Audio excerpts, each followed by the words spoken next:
Hey, I'm Robert Patrick, and you're watching Kimberly on The Red Booth Show.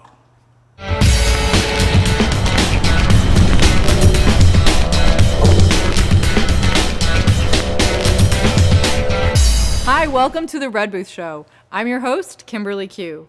On tonight's episode, I have Robert Patrick, also known as the T-1000, and he's here to talk to us about his amazing career as an actor, as well as the history of his love for Harley Davidson. So come and join us. So hey, Robert, how's it going? It's fantastic, Kimberly. How are you? I'm good. I'm so happy to have you in my booth. I'm thrilled to be here. Your booth is very, very comfortable. Thank you. Where did you get it? I actually got it off a pin-up girl who had taken it out of a real 50s diner, and I've had it for about 7 years now. It's really, really cool. You take this with you everywhere you go? I do. I take it all the way. You and your little red booth? You got that little theme song like Prince, the little red Corvette, little red booth? I have kind of a rock and roll theme song. You have a little rock and roll? Yeah, you got a lot of rock and roll stuff around here. Yeah, you know, it's pretty rock and roll, I think. Absolutely. And which is perfect because you're pretty rock and roll, because you also are not only an amazing actor that everybody knows, but you have a Harley Davidson shop now. I do. I'm the co-owner of Harley Davidson of Santa Clarita. Cool. My partner is Oliver Shoku. That's right. Who I met through rock and roll and our philanthropic endeavor called the Love Ride.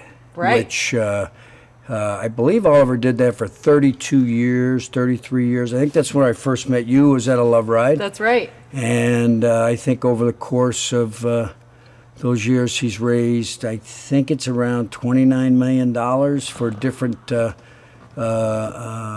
the veterans, charities. Right? Well, we did the USO one year. We've done Wounded Warriors. We did Reading by Nine. We did MDA for many, many years. I've been on the board for, I think, the last 5 or 6 years of the Love Ride, and that's where I met him. That's so cool.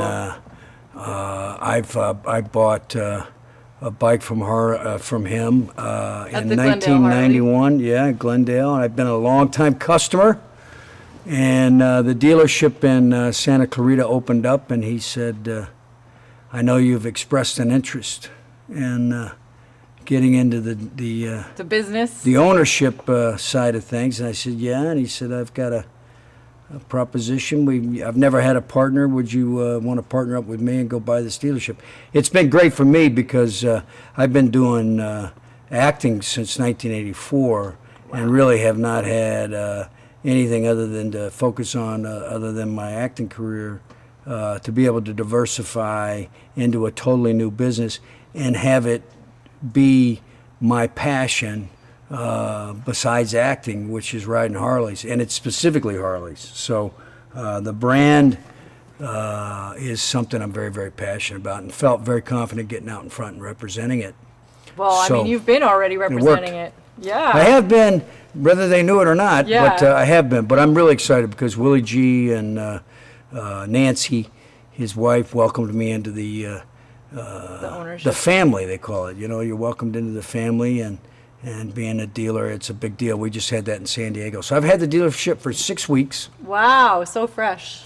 So fresh, selling a lot of bikes. So we've got a great general manager, Danny Vartanian, and he's the operation manager for Glendale and Santa Clarita. So everybody come on out to Santa Clarita, take a test ride. We got the best coffee in Santa Clarita, and you can have some fun, take a test ride, and find your vehicle to allow you to take you to freedom. Well, I got to go and visit your shop actually up in Pretty neat, huh? It's beautiful, and they've just remodeled everything, which is awesome because I love motorcycles. Yeah. Although I have never actually gotten my motorcycle license. But I heard you are like a dirt bike girl. I am. I love dirt bikes. Where'd you grow up, in Vegas? No, here in LA. Here in LA? So you did a lot of dirt biking? But my first boyfriend was a motorcycle sort of, his... You never got over that guy, did you? That guy is still the coolest guy you ever dated, isn't he? Well, his dad was... Once you go motorcycle guy, you can't go back. I see it. He's here. He's still here. He's all around. Yeah. His dad was one of the, I think, Hell's Angels or something. Really? Like that. It's a wonderful organization. He was. So anyway, but I loved dirt bikes, and I always rode that. And to me, it was like you didn't have to worry about all the rules and regulations when you're out there riding in the dirt. It's lots of fun. But I'm excited because as part of this, I'm going to be doing the Harley Davidson Academy. Oh, that's fantastic. You're going to be taking it at Glendale or Santa Clarita? I think at Glendale they were going to have me I think come we're down going to there. I think they're going to set you up at Glendale. Yeah, which Glendale is an epic place, by the way, for Harley Davidson. Obviously, the Love Ride's been going out of there for all that time. Glendale is. Oliver Shoku's my partner. Yeah, I and failed he's to mention super his cool. name, I think. Yeah. He's fantastic. He's been in the business for over 40 some odd years. Yeah. So when he started Glendale Harley Davidson, it was him and two other guys in a toolbox. Wow. And you couldn't give away Harleys. Well, you he's know, done- it's been a long time coming where it's worked its way back up now where Harley has 50% of the motorcycle market Wow. in the United States. Yeah, I mean, it's Maybe really the world. growing a lot. And Yeah. I And we're think, diversifying. We're getting into different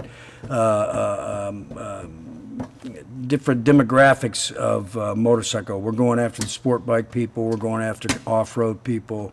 Plus, are we've they got our coming out with a cruisers. dirt bike? We have an on-off bike coming out in 2020, I believe, called the Pan Am, which you could take on a freeway or they could get right off and get on and take a dirt road and take a mountain if Nice. you wanted to. That sounds like fun. Yeah, more of an adventurer bike. That sounds cool. Yeah, we have some cool bikes coming out, but we'll always have the core cruisers. Right. And then now we're adding a few more high performance motorcycles. Well, I know that he was also talking. Oliver, I mean, was Mm-hmm. talking with me about the fact that they're trying to also promote to women to get into riding, right? Absolutely. Not just being riders on the back, which is really fun too. But My wife was a rider up until she got pregnant and was holding our first kid. I was Yeah. trying to figure out a way to artfully say that, but anyway, when that happened, I took her bike from her. I said, "You got a bun in the oven there, babe. I don't really want you riding a bike around anymore." So she hasn't had one since. well, she can always go with you. She might come back to the lifestyle. Nice. Absolutely. Well, we have to take a quick break. Where? Why? We'll be right. Where's the producer calling for the quick break? We'll be right back. What's the producer's name? I get the signal. They give me the signal. Oh, they just give you the signal. Yeah, All right, they that's give me, slick. you You guys know. are even slicker. We'll be right back with Robert Patrick. And welcome back to the Red Booth Show. I'm here with actor Robert Patrick. So obviously your love of motorcycles is something that a lot of people know if they know anything about you, because you've been doing this, I mean, not just in the original big movie that made you so famous, which was as the Terminator. I wrote a Kawasaki 1100 in that Right. motion picture. That's right. It wasn't a Harley. I didn't get to ride the Harley. The big guy, the Austrian, got to ride the Harley. That's right. He rode a Fat Boy. That was the model. That was the type of Harley That was Davidson. the type. That was the jumped Terminator. They jumped that off the side into the ravine. That's right, in the LA I was River. there that day. Yeah, that was the craziest thing I've ever seen in my life.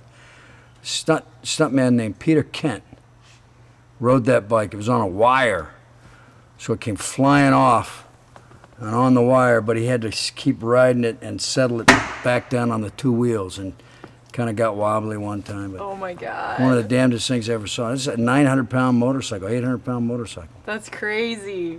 That's so fun that you got to be there and see all of that. Yeah, it was around. cool. I mean, that was like that whole action sequence was. It's the craziest thing I've Unheard ever of. been involved in my life. Then had the semi truck. The whole. Semi truck was there. I had to drive the semi truck. They had to pull the semi truck.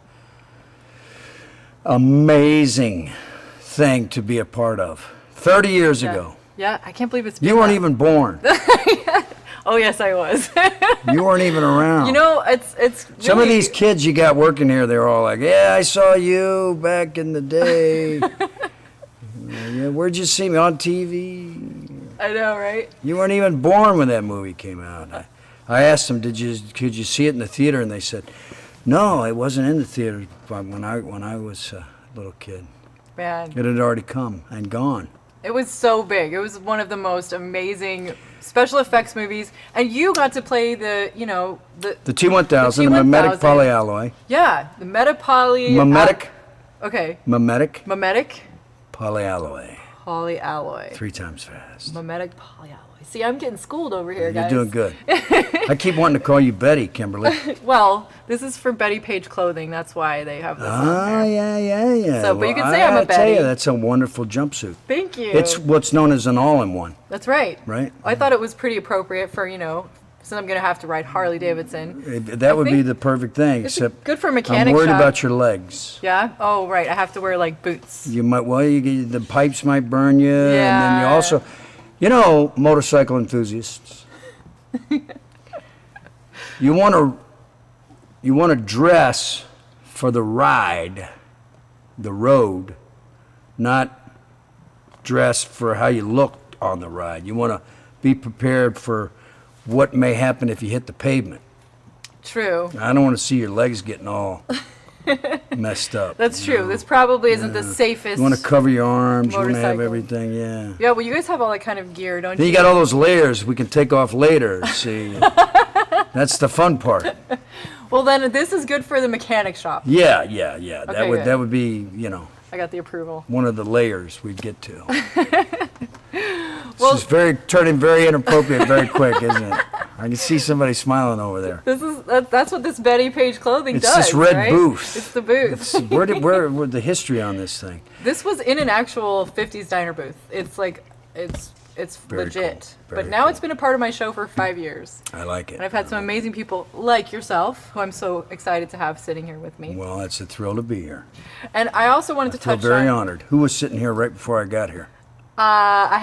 We had another interview with Matthew Knowles, who is a huge star of a $100 million budget movie from China. Matthew Knowles. I've Yeah. heard that name. It's- It's not Harry Knowles' relation to Harry I know Knowles, who's a great reviewer of films, Oh, interesting. I don't know. who's in Austin, Texas. Interesting. Yeah. Yeah, so, really, we have a wide variety of amazing guests Yeah. on the show. Yeah. Anyway, so, okay, I wanted to talk to you about something that I know is very important to you. as Sure. well. You created the Boozefighters Club, right? No, I didn't create it. I am Okay. I am the caretaker of the chapter, so I'm the charter holder of the chapter in Los Angeles. Okay. So You're the boss of the LA of LA. Boozefighters, right? And then, so I'm what's called a charter holder. Okay. And then we have a president who's elected, and we have a vice president, treasurer, secretary. It's a social club. It's a motorcycle club. Our and it's particular huge. It is huge. Our particular club is my international president doesn't like me to say this, but there's a lot of drinking involved. Even though we're the booze fighters, Right. there's an awful lot of drinking that goes on. I myself am sober. I've been sober for 22 years, so I get to see a lot of. Bravo to Thank you. That's yeah. wonderful. Well, I get to see a lot of reasons why I'm grateful I'm sober. You're like, thank When I God. watch my brothers who are still participating in that battle with the bottle. Well, I was wondering about the name Boozefighters. Like, what is that? It's an interesting story, Kimberly, Betty. I don't know who I'm talking to now. She's got a couple personalities going on over here. She's Betty. Anyway, I was riding across country on my Harley Davidson, probably about 2006, and I got pulled over for speeding. I was doing a TV show called The Unit at the time, and You got pulled over for speeding? yeah, in Yellowstone, and the officer recognized me from the unit, and he let me go. And I had a couple buddies with me. Anyway, we had read a book called The Original Wild Ones. It was a story of the Boozefighters, and we had read this book, and we had been on this adventure all over America. And I decided there's a little diner, and I said, let's go in and sit in that red booth in that little diner over there and have a sandwich, and let's just turn this, being pulled over into that. And so we did. You took a cop with you? No, Oh, okay. we said thank you, and he left. In walked, while we were there, in walked a booze fighter by the name of Yukon from Virginia. And we had all read this book, so we were totally enamored with this guy, and we're looking at him going like, can you cuss on this show? Yes. Oh, okay. So we're all looking at him and go, holy that's a booze fighter right there. Man, that guy's so old, he looks like he could be one of the originals. So what Because is the what Booze is- Fighters, What is a booze the fighter? Booze Fighters Motorcycle Club was founded in Los Angeles in 1946 by veterans coming home from World War II. Ooh. So they came here, and there was all these things called gypsy rides. So Harley has been synonymous with the military for 115 years. We supplied motorcycles in World War I, we being Harley. Right. We supplied motorcycles in World War II to the military. So the military knew Harley Davidson from that experience overseas in Europe. Wow. They used the bikes. So when they came home, they wanted those bikes. Right. And Harleys, they got Harleys. Right. And that's how they found their way to deal with post-traumatic stress was getting on motorcycles, raising hell, barnstorming, riding around, gypsy tours, racing, climbing hills, whatever. It didn't matter. Anything they could do to hit the adrenaline. Yeah. And deal with what is now called post-traumatic stress. So they were seeking that brotherhood, and they found that brotherhood by having these clubs. Right. And the Boozefighters were founded right over here in, it's on Firestone Boulevard, right out here. I can't think of what the city is now. It's not Inglewood. It's somewhere over there. But they were there, and in '46, and was founded by Wino Willie. Cut to a couple years later, 1 year later, 1947, July 4th in Hollister, California, Hollister was hosting the July 4th weekend.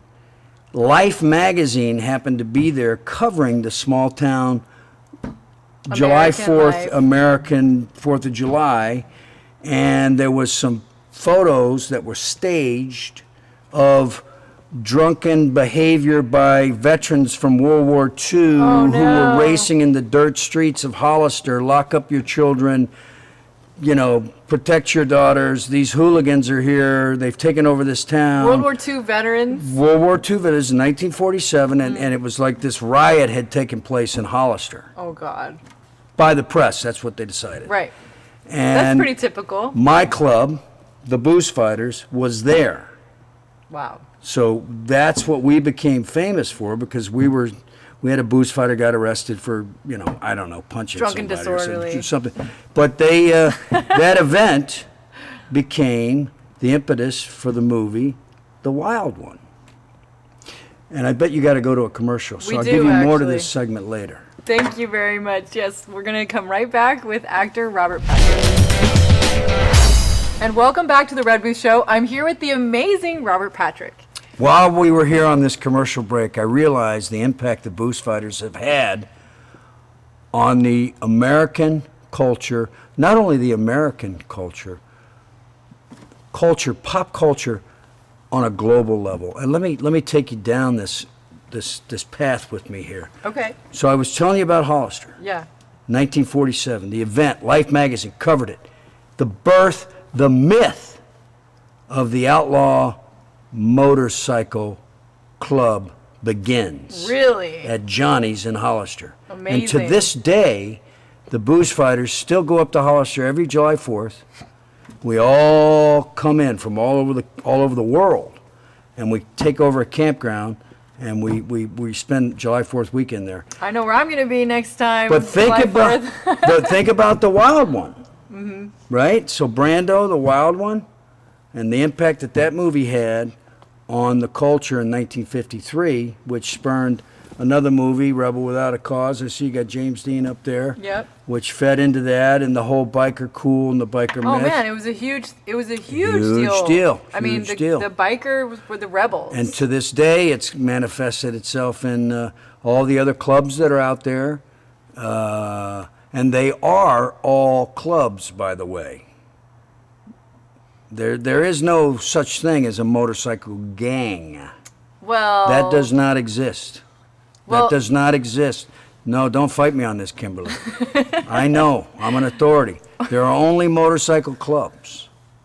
The press. Whatever you say, I'm going with it. Stick with me. Okay. The press, they're the ones that say they're gangs. And they have labeled them that way so that they can create a bad guy. There's a whole mythology going on with it.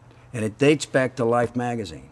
And it dates back to 1947. That doesn't surprise me, though, because the press likes to sensationalize and make things seem it's more fake news. Conflict. Yeah, fake news, right? Sounded just like him, didn't it? Fake news.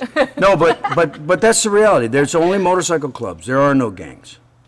Cool. If you're in a motorcycle club, you're a dues-paying member of a fraternal organization of people that are genuinely interested only in raising hell, riding motorcycles, and having a good time, under your own terms. Nice.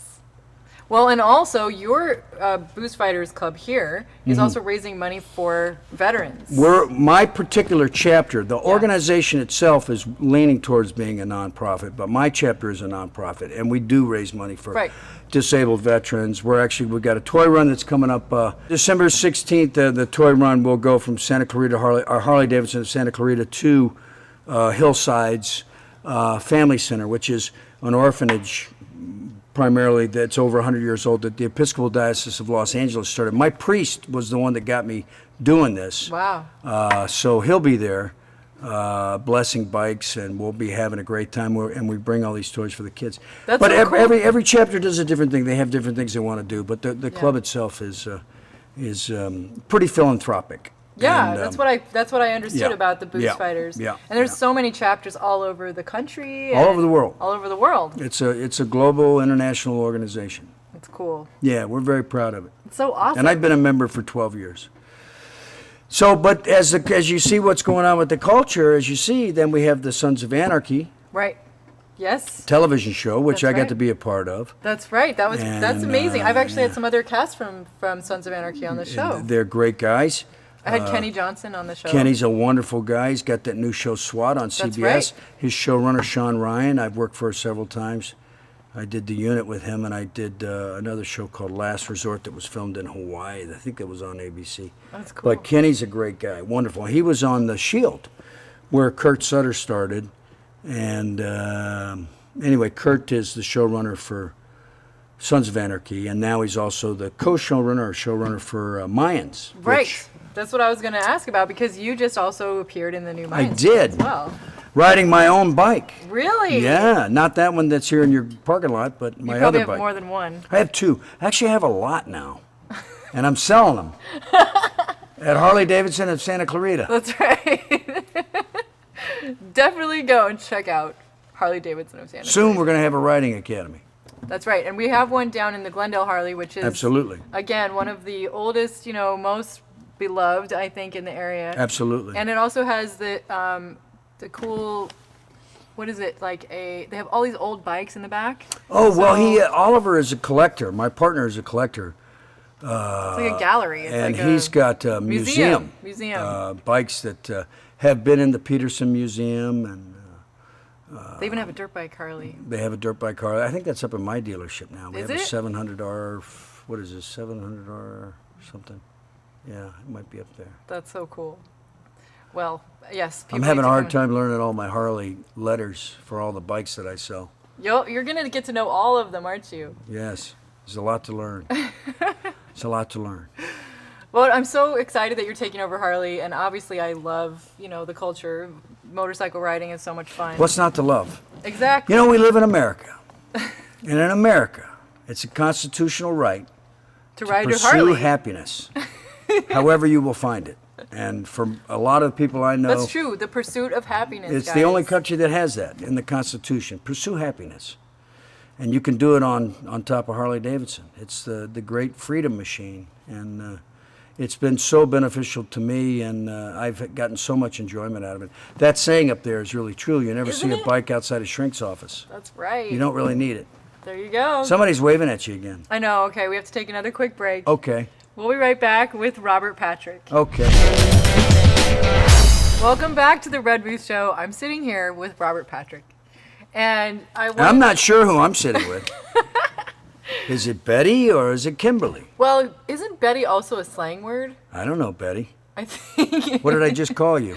Kimberly. A Betty. Kimberly Q, thank But you what very is much. a Betty? No, I know, but you said isn't it a slang word? Just call me Kim. All right, Kim. Okay.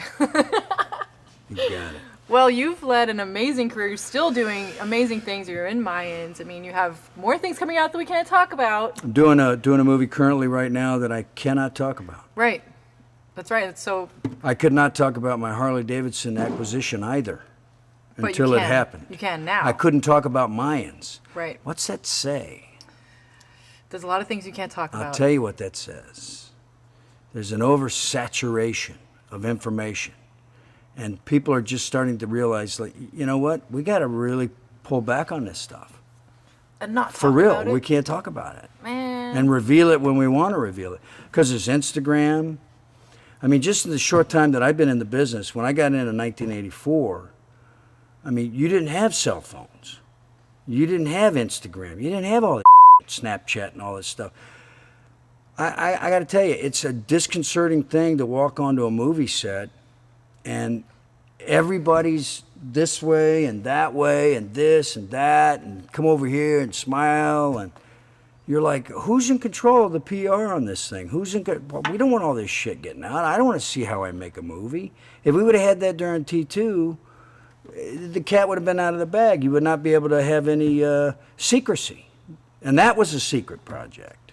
So there's an oversaturation, I think, or not an oversaturation, an overuse of the technology, information goes fast. Which makes me think that, you know, the story behind Terminator 2 is actually, you know, Skynet 1. I mean, we're all like hypnotized by these. No, Google, Facebook, one of the two. These machines. Skynet is the evil empire, the corporation that was behind all the Terminators in that movie. Yeah. So Skynet, you know, maybe we're getting, won. We're getting close. We're all hypnotized by this shit. Hell, we don't even like drive anymore. We just kind of. Oh, God.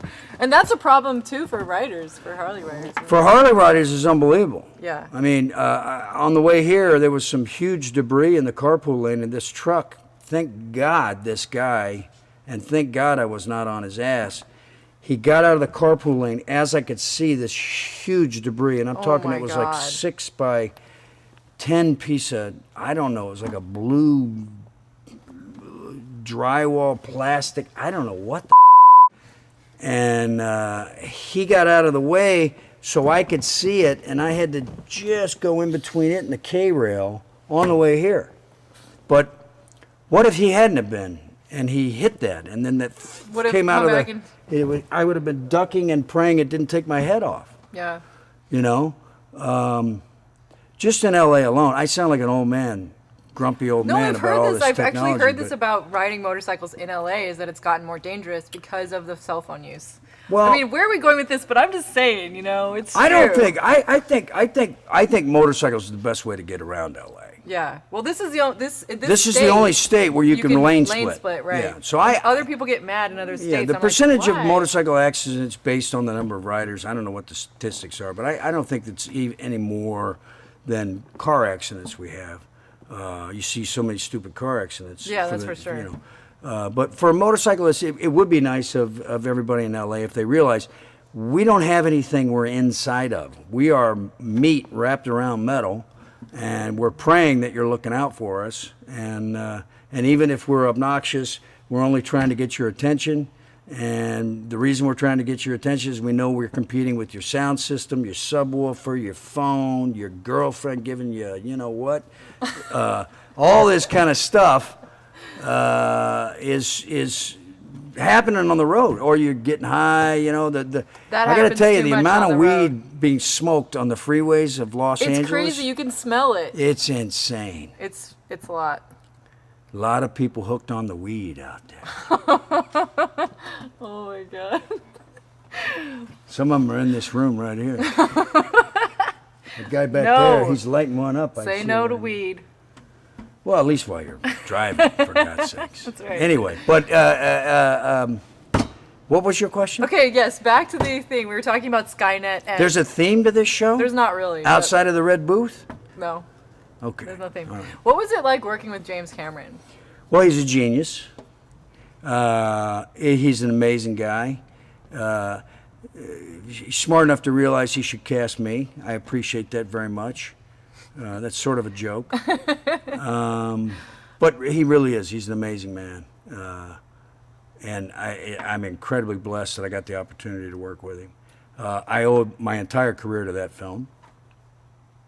And it's something I'm incredibly proud of. I wish every actor had something like that in their career that would last forever, that you would be known for. And I find myself particularly proud of the fact that it's such a cool movie. It is. It's so good. It's one thing to be known for something forever, And then it's another thing to be known as I know. something most people can't pronounce. Imagine being known Can for you pronounce it? Imagine being known as the T1000? Okay, that's good, but the mimetic mimetic polyalloy. Yeah. Mimetic polyalloy. You've already forgotten. I've forgotten. I know. Well, see. He is a mimetic polyalloy. That was the Arnold impersonation. Yes. Arnold doesn't sound like that, actually. Oh, so what about working with Arnold? What was that like? He's great. Wonderful guy. He's a competitive, he's a dude. He's a hard charger. I mean, look at his life. Look at what he's accomplished. Same as James, both of them. They're guys that don't really, they're looking on what they're looking for. The prize. They keep their eyes on the prize. They're not easily distracted. They're incredibly focused. Amazing, accomplished individuals. People that I'm proud to have been associated with. I learned a lot from those guys. And Arnold is, when I see him, it's like we were hanging out in the makeup trailer. I see them sporadically in places. It's not like we always hang out all the time, but when I do, I enjoy seeing them both very much. That's so cool. Mm-hmm. Well, your character is so iconic, and I know you've been in so many other shows since then, and you're an amazing actor, Thank still you. to this day doing Thank amazing you. shows. Thank you. But, that role as T1000 scared the crap out of everybody. Good. And I mean, kids I knew had nightmares, that was like so well done and so perfect. Thank you. And it's just so cool. I just have Thank to you. say. I'm so proud of it, too. Yeah. I'm very, very proud of it. Well, I'm so excited that you got to come and be on my show. Me too. And I'm definitely going to be actually going to the Glendale Harley Davidson shop and doing the Harley ride, the Harley Academy. Okay. Learning how to ride a motorcycle, a big old All right. motorcycle, not just a dirt bike. And All right. I like this. Yeah. For those of you that don't ride, that's what you want to do. You want to go take an accredited course where you learn that the California state approves this course, where you learn how to actually handle a motorcycle. Yeah. All the guys that didn't ride on the show Sons of Anarchy went to Glendale to learn how to ride. And all the guys that needed to learn how to ride for Mayans went to learn how to ride at Glendale. Did they ever have any total fresh newbie guys that Yes. never? Yes. Wow. Yes. Absolutely. And they're holding their own then. Yeah. You got to start somewhere. Well, and then you can just take that and go straight to the DMV, from what I've heard. Yes, you can. But it's a series of, I think it's a couple of weekends, isn't it? Yeah. Yeah. It's cool. Yeah. Well, I can't wait to do it. I can't wait to see you come in and buy a Harley from me. I'm going to be in there. I want to be there that day. You know what happens at my dealership when you buy a Harley? What? Well, right now, nothing, because we haven't got We got a gong coming. Oh, I heard about this. We got a big old gong coming. Gong. You know what a gong is? Anybody? Yes, of course. So when you come on out to I the should have my dealership, own gong. you buy the Harley show, right? from us, you get your bike, and then Chuck Barris comes out. No. You go up, we give you the thing, and you go up and strike the gong. Bang the gong. It's awesome. I think I'm going to Remember that T-Rex song?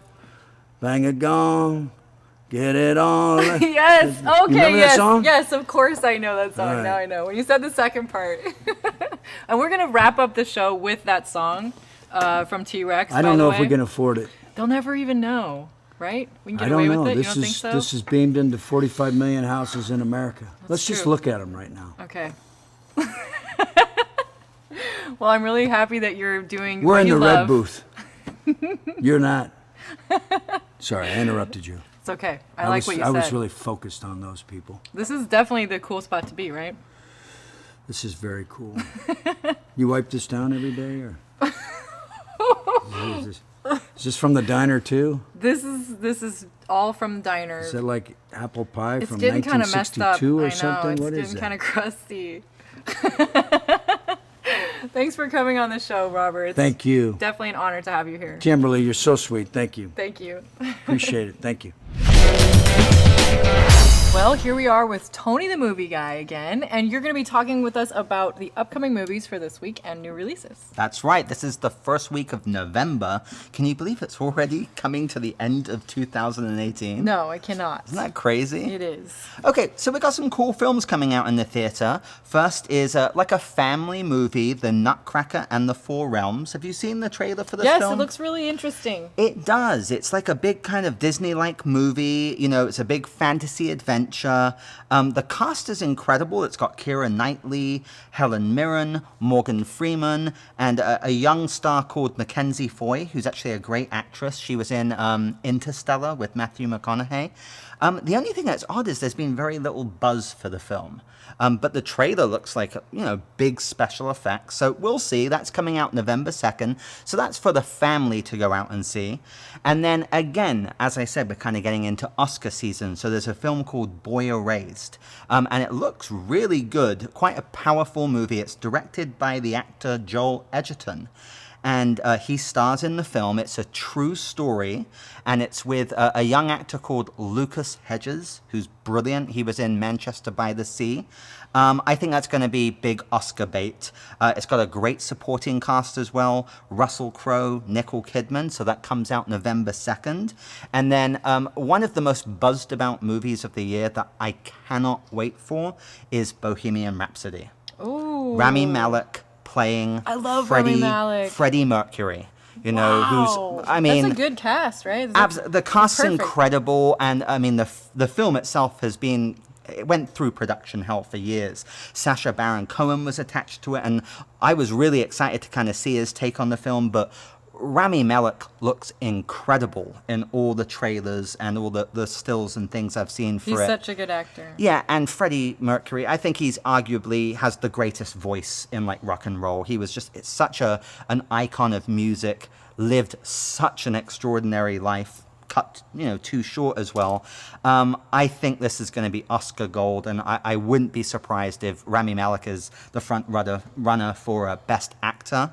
But that's Bohemian Rhapsody, and that also comes out in the first week of November. Definitely check that one out in the theater. And then on Blu-ray and DVD, we have The Spy Who Dumped Me. And again, I talked about this a few months ago. It came out a few months ago. It's already on Blu-ray and DVD. It's like a spy comedy caper with Kate McKinnon and Mila Kunis. It looks fun.